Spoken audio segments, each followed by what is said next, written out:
Welcome back. This is lecture 15. So up until now we have discussed several aspects of an RF receiver, right? We have spent considerable amount of time ensuring that we have a after the antenna, and we understand that we require a very large highly selective filter. But after the antenna, the transmission line and the filter and everything else, we understand that when the signal gets inside the chip, right, we have to ensure that whatever architecture we choose, the input impedance of the architecture is such that it matches with the characteristic impedance of the transmission line, right? And we saw that when we saw several architectures, a single transistor architectures, which can help us achieve the same, and also simultaneously give us some voltage gain, right? We also saw one common gate architecture in such fair amount of detail as to how to bias it, right? How to ensure that we are able to bias it with a decent headroom in the absence of very large power supply, right? We also saw that there are certain parasitic capacitances which end up limiting the high frequency operation, right? From today, and particularly in today's lecture, what we would like to focus on is another aspect of electronic circuits and devices which significantly affect the performance of RF receivers. And that aspect, what I am talking about, is noise. Okay, so now let's define what I mean by noise. At a certain level, we all understand what a noise is. A noise is essentially anything that is not signal, that is unwanted, right? But in electronic parlance, especially in analog and RF parlance, there is a slightly nuanced definition of noise, and the definition is a noise is that particular signal which is random, which cannot be predicted, right? Noise is an electronic disturbance which cannot be predicted, right? So what I mean by that, so consider a case in which let's say you are making a call in the cell phone and you are receiving some signal from far away. The cell phone tower is far away. Now there is one of your friends is standing next to you and he is trying to make another call, right? So when he is making the call, clearly your cell phone is also receiving the transmitted signal from the cell phone of your friend, right? Granted, there is some filter and a different band and all sorts of things, but would you characterize the disturbance that is coming from the transmitter of your friend's cell phone to be noise? Strictly speaking, in electronic parlance, we do not call it a noise, right? We do not call it a noise, we call it an interference, right? Because it is a deterministic signal. Okay, so noise in the however, there are certain types of disturbances that occurs in electronic systems which cannot be predicted. Okay, when I say predicted, I mean that if I know whatever is going to come, let's say I observe that I observe the disturbance for in and out for time t, I'll have no clue what the disturbance will look like after time t plus delta. Right? That's not the case with any interference, because to some extent there is some correlation between whatever is happening now and whatever is happening maybe delta t from now. At least we should be able to predict the carrier frequency fairly accurately, right? However, in case of a noise, truly random noise, you can neither predict the frequency, not the amplitude, not the phase, nothing. Okay, so that's essentially noise, right? So noise in essentially what we are saying is that this is truly random disturbance. So we will essentially characterize noise as anything that is truly random disturbance. Okay. Now let's do a thought experiment, and you can actually do this experiment in any electronic lab if you have access to it right now. Let's take a simple resistor, and we observe the voltage across this resistor, right? And using a voltmeter. In the thought experiment, let's assume that it's an ideal voltmeter. That is, there is infinite impedance that can observe any voltage that is that falls across its terminals. Okay, so if I do that, what will I observe? There is no voltage source anywhere connected in the loop. So ideally, what should I observe? Because it's VR, ideally I should observe 0, right? So this is with respect to time. But in reality, if you have a very accurate voltmeter, what you are going to see is you are going to see some wiggling.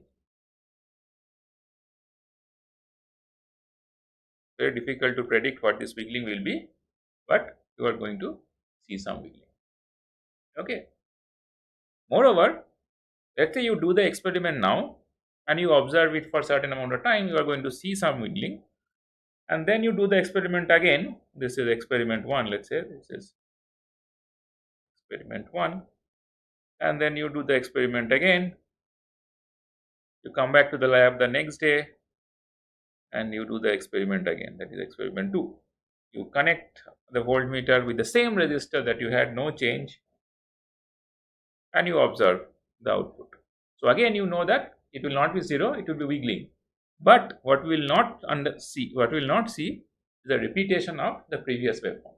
So let's say you had recorded this waveform and kept it, and you have plotted it using your favorite software, and you next day you come and you connect up your voltmeter, you are going to see again some amount of wiggling. I don't know what the wiggling will look like, but some amount of some wiggling you are going to see. Okay. So, but there will be no correlation between the experiment 1 and experiment 2, and you keep on doing it for n number of times, infinite number of times. You will see that if your observation is correct and you have been able to accurately monitor everything, you will see that you do a mathematical correlation of all the observations that you have done with all the waveforms that you have gotten. You will see there is absolutely no correlation between these waveforms. Okay, but the fact of life is that you are always going to see some wiggling. Okay, so this type of wiggling that we observe here, this is called a thermal noise. So this wiggling is the most common form of noise in a resistor is this is called thermal noise.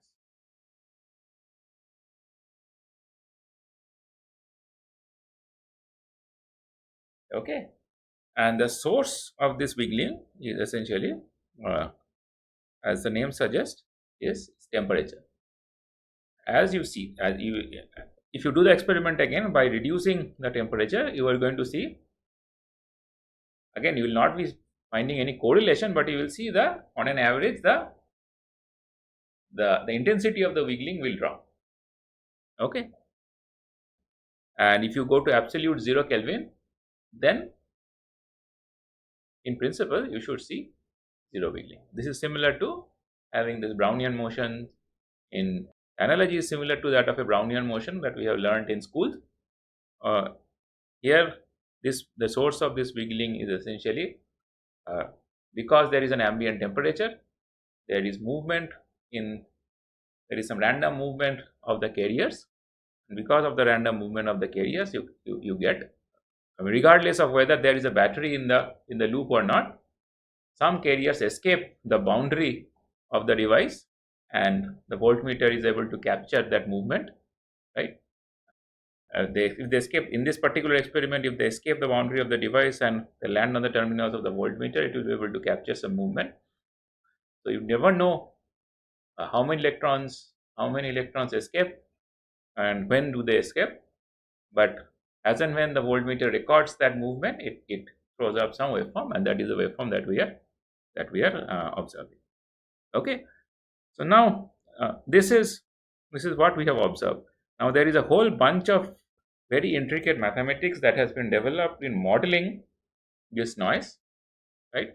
We'll not get into the derivation of the mathematics. We'll use the final results, and I hope the final results will make some sense, right? And what we'll try to do is to use the final result to build circuits, and then try to understand how noise propagates and affects our overall performance of the circuit.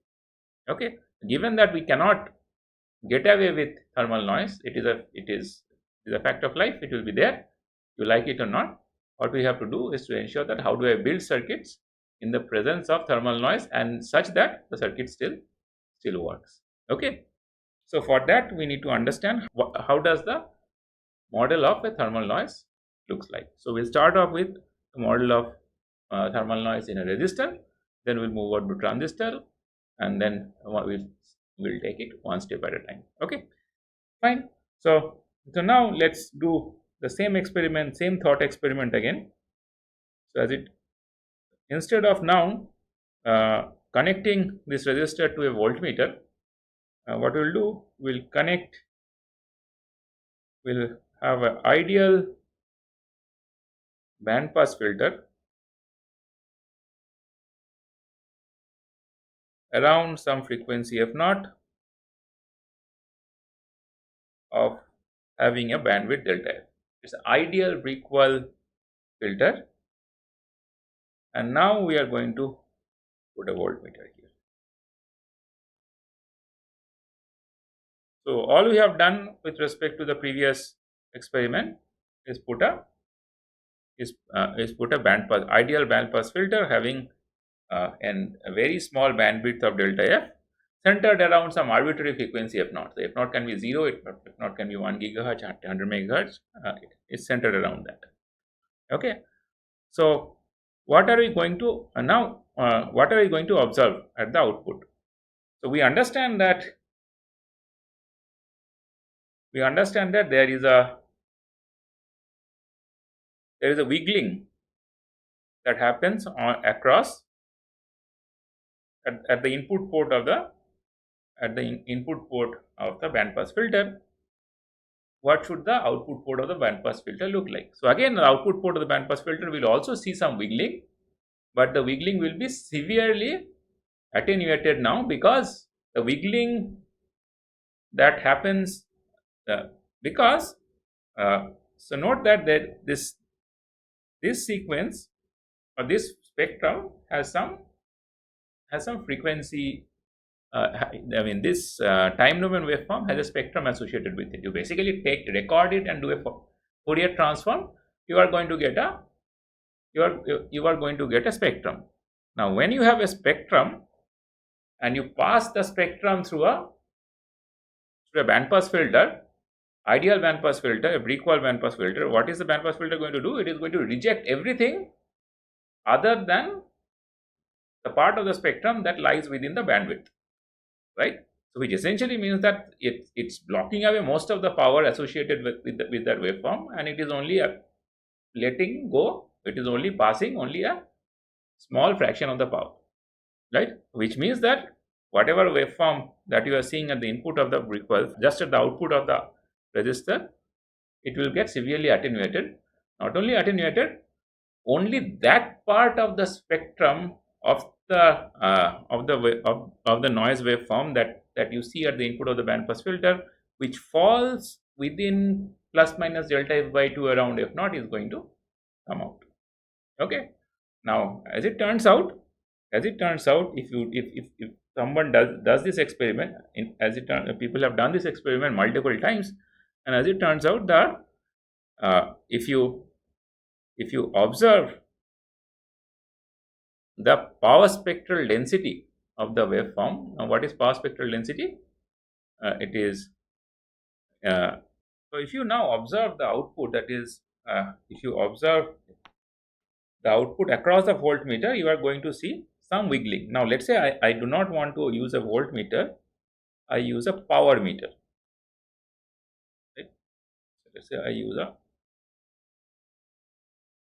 power meter. Okay. So, what is a power meter? Is basically checks the voltage and does a mean squared of the voltage that you see across its port, right? So if you do this, if you do this experiment, you are going to observe the power at the output of this band pass filter. You are going to observe the signal at the output of the band pass filter, which will have some power, right? So basically, its mean squared. You are going to calculate its mean squared value, and the mean squared value, right? So the observed noise. So observed power,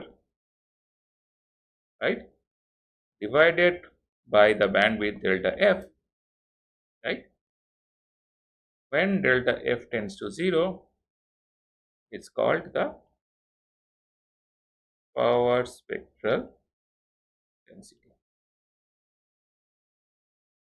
right? Or in other words, a very layman way of explaining power spectral density is also, so, or the power contained within 1 hertz bandwidth.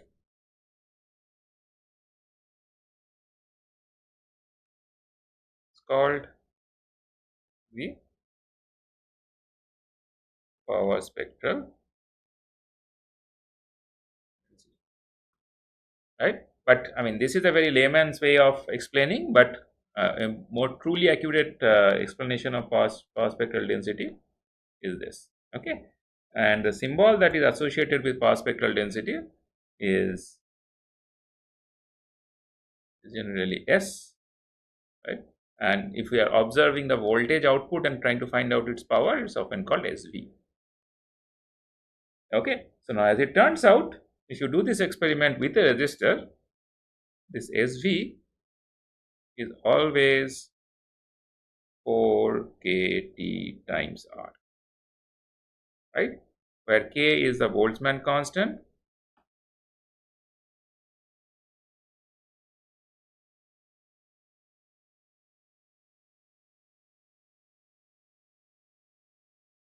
E is absolute temperature, and R is the value of the resistor.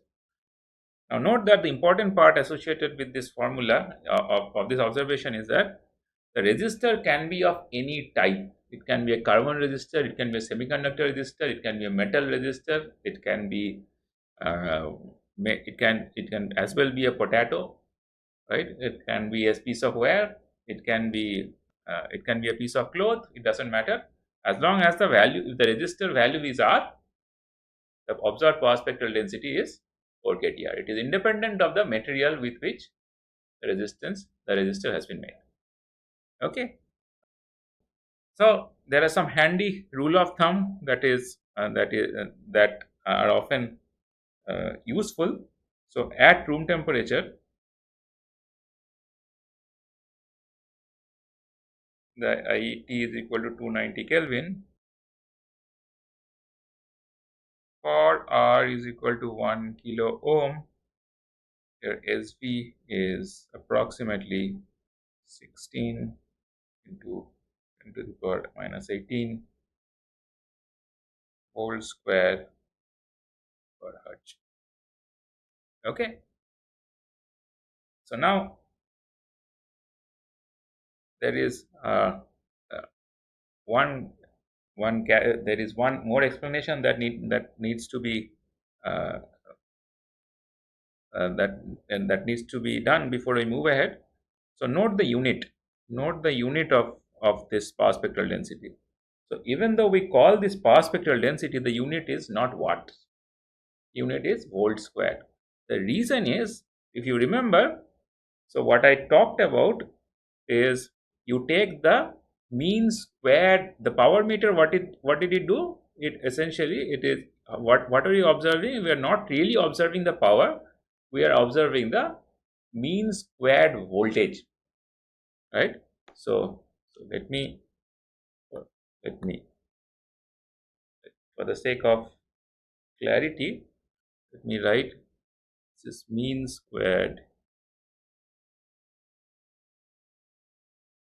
voltage, right? Or you can think of it like you take the, you observe the voltage and you copy the voltage and pass it through a 1 ohm resistor.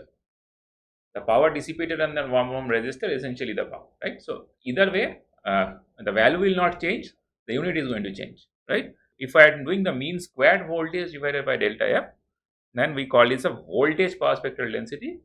If we are doing it in terms of current, right, I could have as well observed the current, and I could have just squared the value of the current, then I would have gotten a current power spectral density. Now, obviously, the current power spectral density and the voltage power spectral density are related, but it is something that you should be aware of, that this is not truly expressed in watts. Traditionally, we express the power spectral density in terms of volt squared over hertz. Okay, okay, fine. So another piece that we should be aware of is, often you are going to see that in the literature, the power spectral density is not really expressed often in this form, by volt square per hertz. It is often expressed in the form of root mean squared value, right? So essentially, often you are going to see people refer to people will refer to the power spectral density in terms of what is the value when we are talking about root mean squared root root, what is the root mean squared voltage, right? So for R equal to, again, 1 kilo ohm, the RMS power spectral density is 4 nanovolt per square root hertz. So another weirdly beautiful thing about noise is, if you if you go back to this experiment that we are doing, what are we saying? If, let's say, you have you hook up this resistor of value 1 kilo ohm, right, and you fix the center frequency of this band pass filter to any f naught. Okay, let's say I fix it at 1 gigahertz, and I am observing the noise over a bandwidth of 1 hertz, or maybe delta f, and dividing by the delta f. And I did this experiment now, and I observed this noise sequence, this noise waveform for sufficiently long amount of time, and I find out the mean squared value of that voltage. I'm going to get root mean squared value of the voltage will be 4 nanovolts, right, per square root hertz.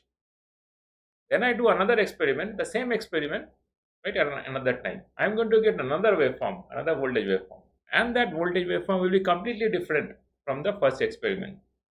But the weirdly beautiful thing is, the root mean squared value of that second waveform will also be 4 nanovolt per square root hertz. And I can do this experiment n number of times, provided that I have waited for sufficient number of times to collect all the samples. All of their root mean square values will be identical, right? Another weird thing is that it doesn't matter where I put that center frequency. If I am observing everything at 1 gigahertz, I'm going to get 4 nanovolt per square root hertz. If I observe the same thing at 100 megahertz, I'm also going to get 4 nanovolt per square root hertz. So basically, the power spectral density of a resistor is independent of frequency. Okay. Okay. The third important thing is the fact that, what is the average voltage that we are going to observe?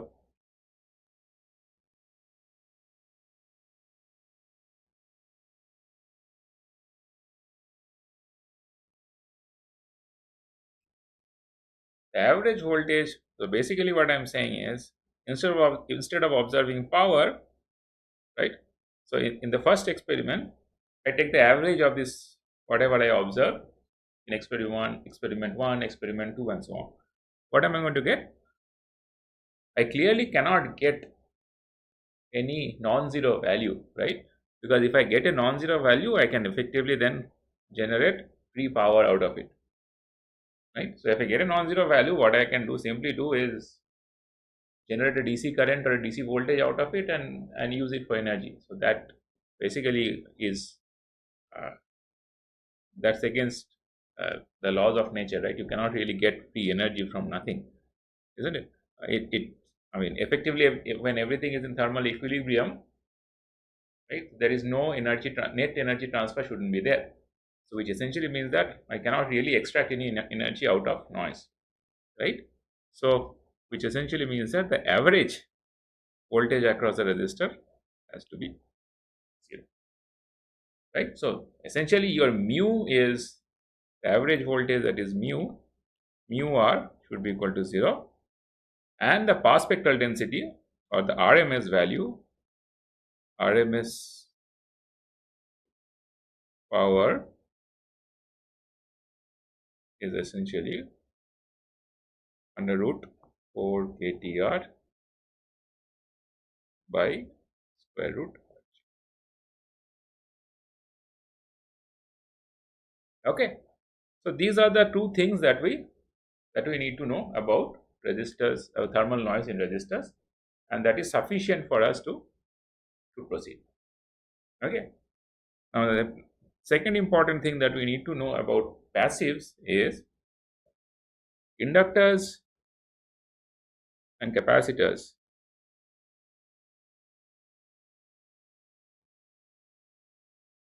are noiseless. I should say ideal inductors and ideal capacitors, because each inductor will probably have a series resistance associated with it, and similarly a capacitor will have resistances associated with the leads and leaking resistance and so on. We are not considering those. They will have their own thermal noise, but in principle, inductors and capacitors are storage elements, right? They do not dissipate power, and they are they are noiseless. As it turns out, again, I will not prove it. We can show that any element that does not dissipate power is also noiseless.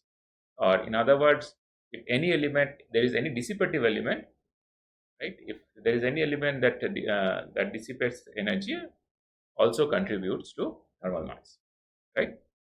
Okay, so So basically, now we have a framework where R is noisy, and we know the power spectral density of R, and thankfully L and C's are noiseless, right? So now, given that we know this, armed with this knowledge, let's do an example of uh, how to analyze, how to find out the noise of a given circuit, right? This is the noise associated with a given component. Now we want to find out the noise associated with a given circuit using these components. Okay, so let's start off with an LTI circuit. So let's say I have a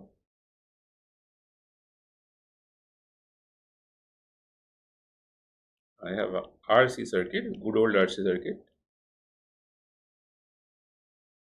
This is V, this is V input, this is R, this is capacitor. Now note that we are interested in finding out the noise across the capacitor, right? Now note that the good thing about dealing with noise is that since we are talking about voltage power spectral density and current power spectral density, I should be able to model the noise in a resistor as either a voltage noise or a current noise, right? So even start delving into before even we start delving into uh, how noise propagates in a circuit, let's spend a couple of minutes to find out what is the equivalent noise model for a resistor. Okay, so what did we observe? We essentially observed that if we have a resistor which is noisy, right? This is a noisy R, right? Then I know that the voltage across it will not be 0, but I am going to observe some voltage, right? So I will get non-zero voltage. Okay. So I model this? Can I model this as, let's say, a noiseless R and a voltage source in series? Let me call this Vn, and this is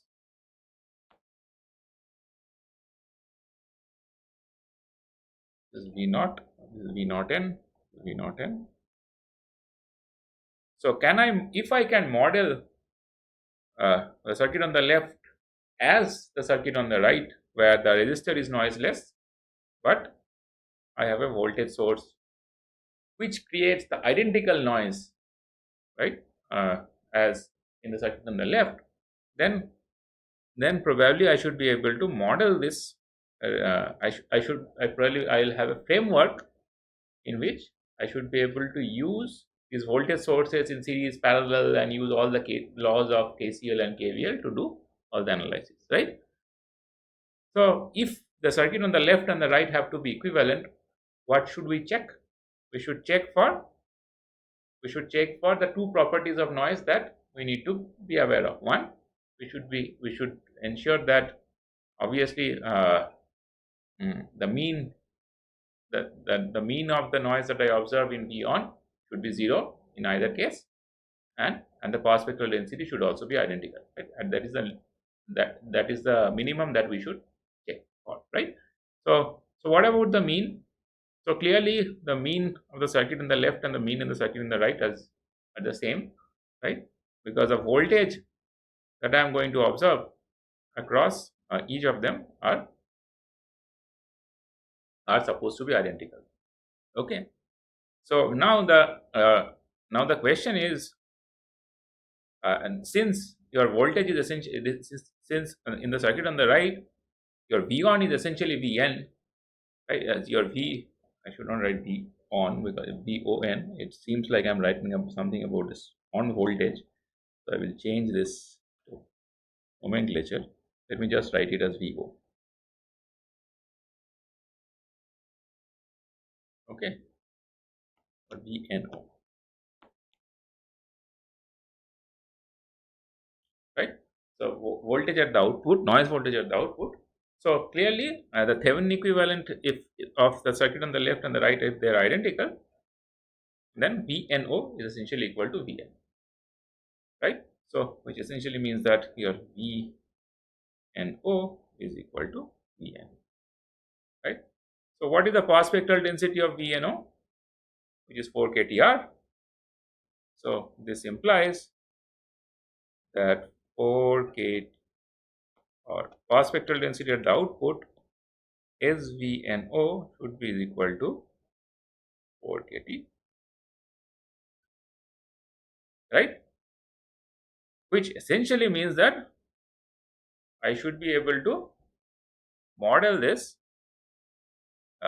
noisy resistor as a noiseless resistor and a voltage source in series, as long as the voltage source that I am using has a power spectral density of 4 kTr. Okay. So again, there is nothing holy in, nothing sacrosanct in modeling everything as a voltage. You can also model the same thing as a noise current, and if I model it as a noise current, what am I going to see? So basically now I am saying I am not going to model this as a noise voltage source. I am going to what I am saying is this. So let's say this is noise ER, and I short circuit the output. So what am I going to see here? I am going to see some noise current, right? Just like if you had a, just like if you had a voltmeter, when you were expecting to get 0 voltage, you are not getting a 0 voltage. If I put a ammeter, if I expect to get 0 current, I'm not going to get 0 current. Again, I'm going to get some wiggling, right? And this, if I model this entire thing as a resistor, a noiseless resistor,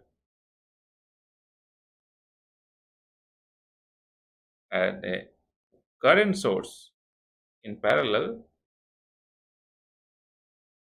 then this current IN, right?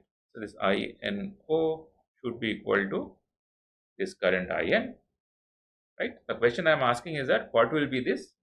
What will be the path spectral density of IN, so that I can model the current noise, model the circuit as a current noise equivalent.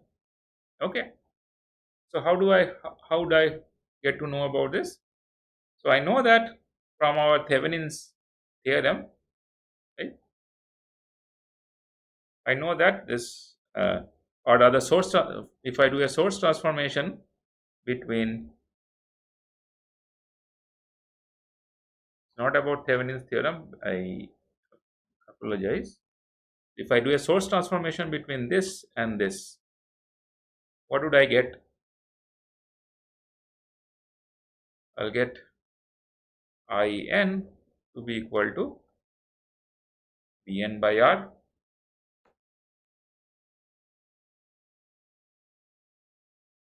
Correct? So I'm going to get IN to be equal to Vn by R. This is by source transformation.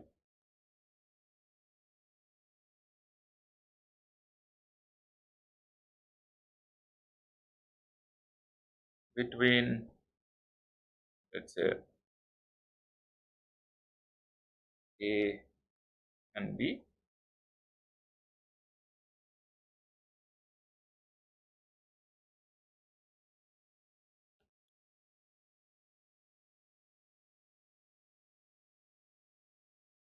Okay. So if these two have to be equivalent, again, what should I ensure? Obviously, the average noise current is again 0, right? But we should also ensure that the RMS values are identical, right? So what is the sparse spectral density? So in this case, SIN, right? I'm trying to find out the root. I'm trying to find out the mean squared noise. So how do I find out the mean squared noise from anything? So I'll basically find out IN minus IN average, right, whole squared, and take the average of that. Correct? So I know that its IN average is 0, which essentially means that I'm going to find out the mean squared value of IN, which essentially means that this is the mean squared value of Vn over R squared. What is the mean squared value of Vn? Okay. Again, mean squared value of Vn over 1 Hz bandwidth, right? So this is mean square value of Vn over 1 Hz bandwidth,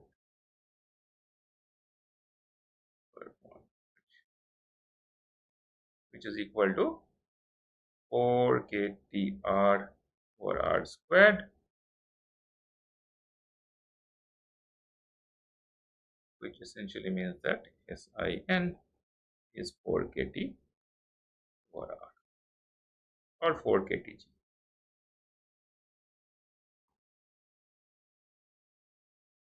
Okay, so which essentially means that I should be able to model my noise, a noisy resistor, as a noiseless resistor with a parallel current source, right? And parallel current source should have a path spectral density of 4 kT over R, right?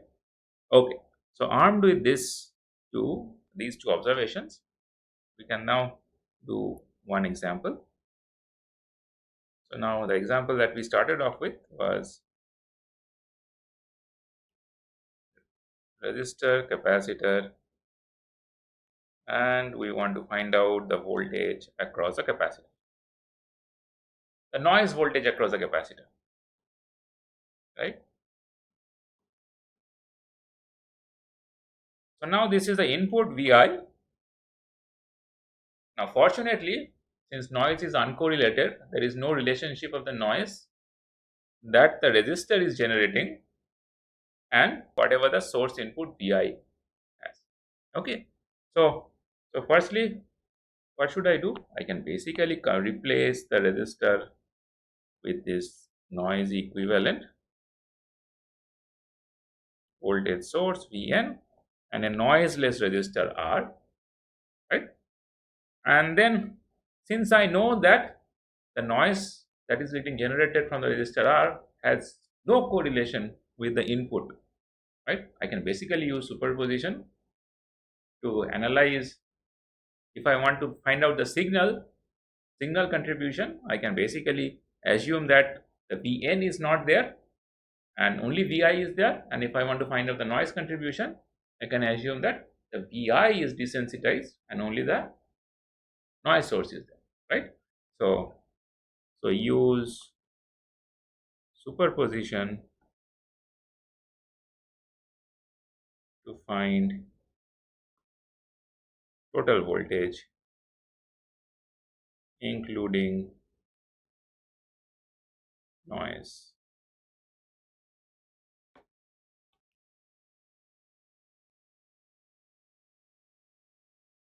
Okay, but if you are only interested in noise, I do not need to think about the signal at all, right? So for noise, therefore for noise, I can basically get rid of, desensitize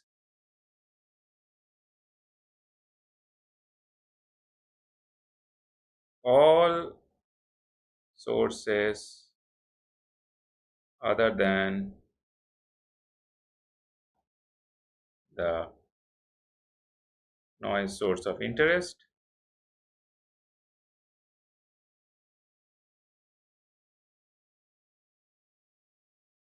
So what does the circuit boil down to? I can basically then say that this Vn exists, this R exists, this capacitor exists, and whatever I had here, I had shorted out. Desensitizing a voltage source means setting it to 0. Okay, so now this is Vn. I'm interested in the voltage across the capacitor. So what do I do?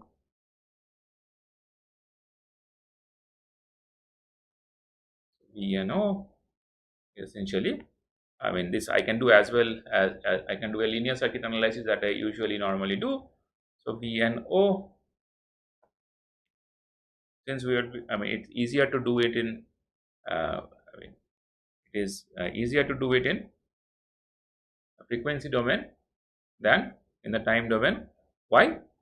Because note that, assume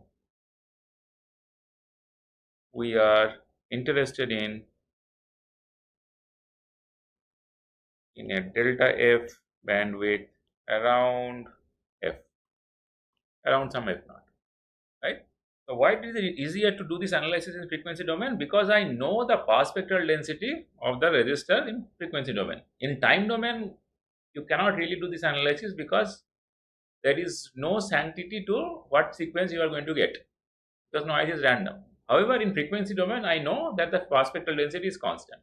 So I would like to do the analysis in frequency domain because I know it is, at least in the pass spectral density domain, there is predictability. Okay.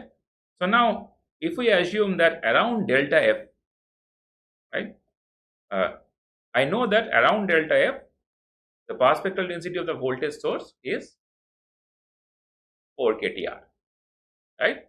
So if I know that the pass spectral density of, if I know that around delta f, around f naught, there is some source which has a pass spectral density of something, then what I need to do, I basically need to find out what is the output, assuming the source is a voltage source of certain frequency, okay, of frequency f naught. So what I'm going to do, the analysis is basically, I know that at f naught, what is the transfer function from Vn to Vn naught? Let the transfer function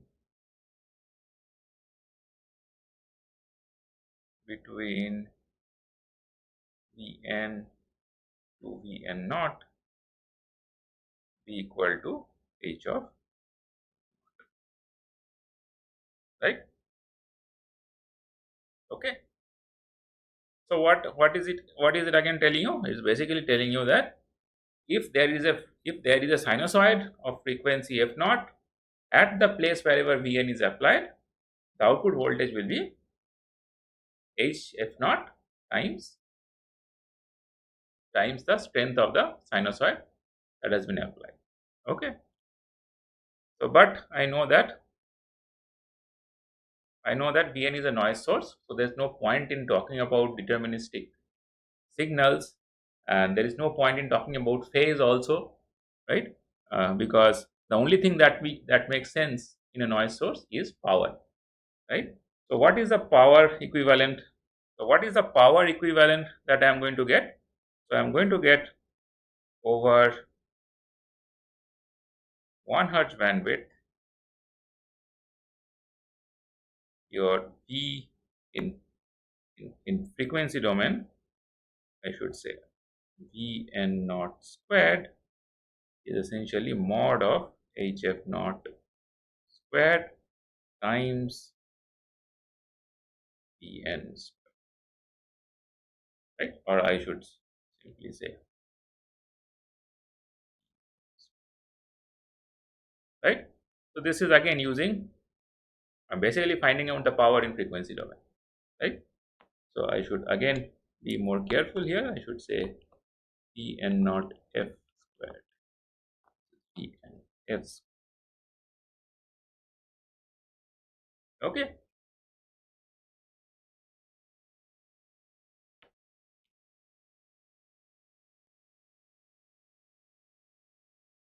So which essentially means that the pass spectral density. Now, what is this? Over. This is essentially, this captures the pass spectral density of the input source, right? So, and this captures the pass spectral density of the output, right? The voltage pass spectral density of the output across the capacitor, which essentially means that this is SVNO, essentially mod of H naught squared times SVN, which essentially means that this is your SVNO at F naught. Now, I took F naught to be any arbitrary frequency, right? So, if I F naught can be any F, which means that SVN of F, SVNO of F is essentially mod of H of F squared times SVNO. Okay. So now what is the beauty of this equation? The beauty of this equation is all is telling you that this guy is known, right? This is known. What about this guy? This guy is also known. This is a transfer function. If I know the transfer function from, the source, the point at which the signal, the noise source is located, to the point at which I am interested to observe the signal, right? If I know this transfer function, the h of f, then all I need to do is multiply the pass spectral density of the source with mod of transfer function squared. Okay. So what is that mod of transfer function squared in our case? In our case, our transfer function is h of f is basically 1 by, it's a first order RC circuit, is 1 by j 2 by f RC, which means mod of f squared is 1 by 1 plus 4 pi square f square r square c squared, which means therefore your SVNO of f is this mod of h of f squared times the pass spectral density of the source, which is 4 kTr divided by 1 plus 4 pi squared squared r squared c squared. So what have we learned till now? We have essentially seen that if we have a noise source, right? Uh, if we have a thermal noise source, more particularly a resistor, then in order to find out the transfer function, in order to find out the total noise pass spectral density from the resistor to the output, or the contribution of the pass spectral density at the output from the resistor, all we need to do is to do a simple linear circuit analysis, right? Simple linear circuit analysis to find out the transfer function from the noise source to the output, and the transfer function mod of transfer function squared will be multiplied with the pass spectral density of the noise source to get the output noise, right?